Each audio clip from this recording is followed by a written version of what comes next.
Bukod sa pagbibigay trabaho para sa 4-piece graduates, sagot na rin ng DSWD ang gastusin nila sa employment requirements. Kaya naman ang kagawaran, inikayat ang mga benepisyaryo na makiisa sa job fair ng pamahalaan. May balitang pambansa si Joy Gabrido ng Radyo Pilipinas.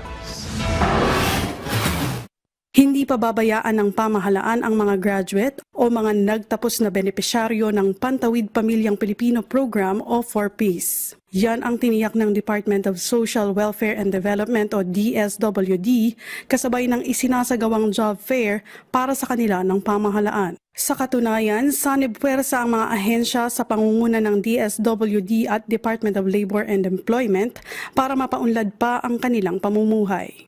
Ito ay dahil one-stop shop yung gagawin dyan na jobs fair. Na kung saan itong mga 4-piece beneficiaries natin na mag-graduate o mag-exit na from the program will be assisted nang sa gayon sila po ay makakuha ng maayos na trabaho. At para mapadali ang paghahanap nila ng trabaho, magbibigay ang DSWD ng tulong pinansyal para sa mga 4-piece graduate na makikibahagi sa job fair. 3,000 piso ang ipagkakaloob sa kanila ng pamahalaan para magamit sa pagkuha ng requirements. Pagmamalaki pa ng DSWD, malaki ang naitutulong ng programa sa pag-angat ng pamumuhay ng mga mahihirap nating kababayan. Pagtitiyak ng DSWD, patuloy silang makikipag-ugnayan sa mga ahensya ng pamahalaan para matugunan ang mga pangailangan ng mga Pilipino, lalo na sa pagbibigay ng trabaho. Sunod sa kagustuhan nga o layunin ng ating pong Pangulo na sa bagong Pilipinas, ang bawat isa po ay may trabaho.